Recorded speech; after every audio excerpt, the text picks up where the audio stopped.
Setelah memikirkannya, Qin Yichen memutuskan untuk lebih memperhatikan. Bagaimanapun, situasi saat ini adalah dia dapat ditemukan kapan saja, dan dia harus berhati-hati. Hanya saja identitas pihak lain, dan mengapa operasi ini memberi Qin Yichen perasaan yang sangat akrab, seolah-olah dia menghadapi dirinya sendiri. Bentuk tim dan tentukan disiplin dengan kecepatan yang sangat cepat, dan seluruh ras iblis benar-benar baru dari dalam keluar. Ini jelas bukan adegan yang bisa muncul di dalam Demon Rache. Tidak peduli setan macam apa, tidak mungkin melakukan ini. Bagaimanapun, lingkungan pertumbuhan telah ditentukan, dan semua iblis yang hadir tidak dapat memperoleh wawasan seperti itu. Perubahan mereka hanya bisa terjadi karena munculnya pembangkit tenaga listrik eksternal, yang secara langsung mengubah strategi mereka dalam melakukan sesuatu. Dan hanya mungkin memang demikian. Dan orang ini pasti memiliki kebiasaan memimpin pasukan yang tidak lebih lemah dari dirinya. Ini membuat Qin Yichen semakin terkejut. Lagi pula, di dunia ini, tidak banyak orang yang bisa menyadari manfaat pendirian dalam waktu singkat. Bahkan Ares, Dewa Perang, tidak pernah memiliki ide untuk memperluas pendirian, apalagi memberi penghargaan kepada tentara. Orang ini jelas tidak kecil. Qin Yichen menggelengkan kepalanya dengan curiga. Saya khawatir itu tidak sesederhana itu.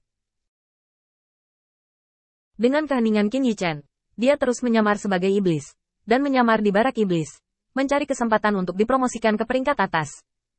Saat ini, ada banyak iblis tingkat rendah di antara iblis karena pencapaian mereka yang luar biasa, dan tidak sedikit pengecualian untuk dipromosikan. Saat ini, tidak mudah ditemukan dengan mempromosikan posisi sendiri. Qin Yichen berpikir sejenak, dan mencari sesuai tugas tim patroli hari ini. Di gunung terpencil, Qin Yichen mengendalikan senjata yang dia letakkan terakhir kali dan mengembalikannya ke tangannya. Potong menjadi dua bagian. Dia menghapus bagian terpenting dari lingkaran sihir dan mengisinya dengan bagian lain. Baru saat itulah dia kembali ke tim iblis dengan penuh semangat. Saat Qin Yichen kembali ke kapten, seluruh tim segera berbalik dan kapten sibuk. Dengan transmisi suara, mereka menghubungi tim lain untuk menggantikan tugas patroli mereka. Dari waktu ke waktu, dia melirik Qin Yichen. Anakmu benar-benar beruntung, kamu bisa mengetahuinya. Qin Yichen kembali dengan agak rendah hati. Aku melihatnya secara tidak sengaja terakhir kali, jadi aku masih memiliki pemahaman tentang hal ini. Jadi mari kita semua datang dan melihatnya. Jika kamu juga menemukannya, ingatlah untuk memberiku beberapa patah kata. Qin Yichen mengeluarkan barang-barang itu dengan murah hati dan menunjukkannya kepada semua orang. Alasan mengapa dia berani melakukan ini adalah karena dia tidak takut dibawa pergi oleh setan-setan ini. Karena di bawah serangkaian tindakan, begitu dia ditemukan, dia akan mati. Dan itu akan kehilangan kehormatan ras iblis, yang sangat memalukan bagi ras iblis, dan tidak akan pernah ada ras iblis yang begitu bodoh. Saat Qin Yichen menunjukkan senjatanya kepada semua orang, tabir misterius itu dibebaskan, dan semua orang yang hadir melihat senjata itu di tangan Qin Yichen. Satu persatu merasa menyesal. Ah, apakah ini? Aku sudah melihatnya beberapa kali, dan mengira itu adalah benda kecil biasa. Aku merasa kehilangan 100 juta darah kali ini. Oh, sayang sekali. Sekelompok setan semuanya menghela nafas karena malu. Mereka memiliki kesempatan dalam hal ini, tetapi mereka terlalu banyak mengambilnya. Dengan kata lain, senjata yang ditinggalkan Qin Yichen di wilayah bintang Huotu sangat cocok dengan wilayah bintang ini.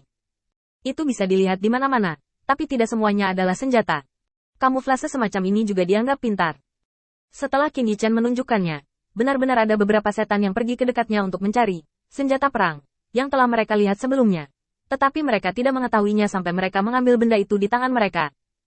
Untuk sementara waktu, semua orang tidak bisa menahan perasaan sedikit tersesat. Qin Yichen tersenyum dan menghibur mereka, dan akhirnya rombongan tiba dengan selamat. Ketika Qin Yichen mendatangi jenderal dan selesai melapor, dan menyerahkan senjata di tangannya dengan kedua tangan, wajahnya bersemangat. Tuan, apakah menurut Anda ini yang Anda cari? Bisakah aku mendapatkan pekerjaan kali ini? Terakhir kali Qin Yichen dipromosikan menjadi kapten. Sekarang, Qin Yichen meminta lebih, yang tentu saja adalah ajudan Jenderal Iblis. Jenderal Iblis melihat dengan hati-hati dan menggelengkan kepalanya tanpa daya. Tetapi ketika kata-kata penolakan datang ke mulutnya, dia menelannya kembali. Anak ini agak aneh. Tidak ada orang lain yang bisa menemukannya. Bagaimana dia menemukannya 2 kali? Katakan dengan jujur. Nak, bagaimana kamu menemukan benda ini? Dan mengapa kamu bisa menemukannya? Qin Yichen dengan cepat menjelaskan. Hidungku lebih sensitif terhadap logam. Meskipun benda-benda ini disamarkan dengan cerdik, mereka masih bersifat logam, jadi aku bisa menemukannya.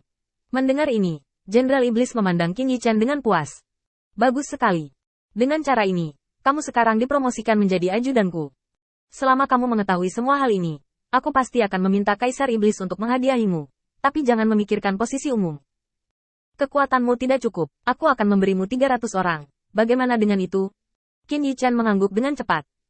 Ya, terima kasih Tuan Jenderal Iblis. Setelah berbicara, Qin Yichan memutar matanya dan memiliki ide di dalam hatinya. Dia mengambil beberapa langkah ke depan, menundukkan kepalanya, dan nadanya sangat tulus. Tuan Jenderal Iblis, Anda harus merahasiakan masalah ini untuk saya. Jika tidak semua orang akan tahu tentang kemampuan saya, dan itu tidak akan berguna. Jenderal Iblis itu tertawa, dan secara alami mentolerir pemikiran hati-hati Qin Yichan. Oke, aku akan merahasiakannya untukmu. Tetapi kamu harus bertindak cepat untuk mengetahui hal-hal ini. Terserah kamu apakah iblis kita dapat berbaris dengan aman. Qin Yichan mengeluarkan penampilan rendah hati dari ras iblis dan mengangguk sebentar. Setelah menipu Jenderal Iblis dengan cara ini, Qin Yichan kembali keluar dan memimpin 300 orang yang ditunjuk oleh Jenderal Iblis untuk berpatroli di luar. Tidak hanya dia mendapatkan gambaran yang jelas tentang tata letak iblis, tetapi dengan kerjasama dari kuil utama, iblis secara keliru mengira bahwa semua senjata di sini telah dibersihkan. Pencarian ini memakan waktu 5 atau 6 hari. Qin Yichan diam-diam menanyakan tentang semua jenis informasi di kamp iblis, tetapi informasi yang paling penting tidak dapat dilihat. Mengapa iblis mengalami perubahan seperti itu, dan bahkan mulai memiliki pendirian dan sistem? Saya belum dapat menemukan informasi yang relevan. Sementara Qin Yichan menunggu dengan sabar, Qian Lao juga melancarkan beberapa serangan. Meski rekornya tidak bagus, dia tidak mengalami kegagalan seperti konfrontasi pertama. Setelah serangan lain terjadi, Qin Yichan akhirnya mendapatkan kesempatan yang diinginkannya. Jenderal Iblis datang untuk menemukan Qin Yichan secara langsung dan memesan dengan santai. Kamu telah melakukan dengan baik selama periode waktu ini. Senjata di sekitar sini mungkin sudah dibersihkan. Sekarang saatnya mengirimmu ke Jenderal Iblis lain untuk melakukan sesuatu. Tapi sebelum itu, aku akan menghormati janjiku dan meminta Kaisar Iblis. Itu hadiah. Pada saat yang sama, Anda juga perlu menemukan semua senjata terdekat untuk Lord Demon Emperor.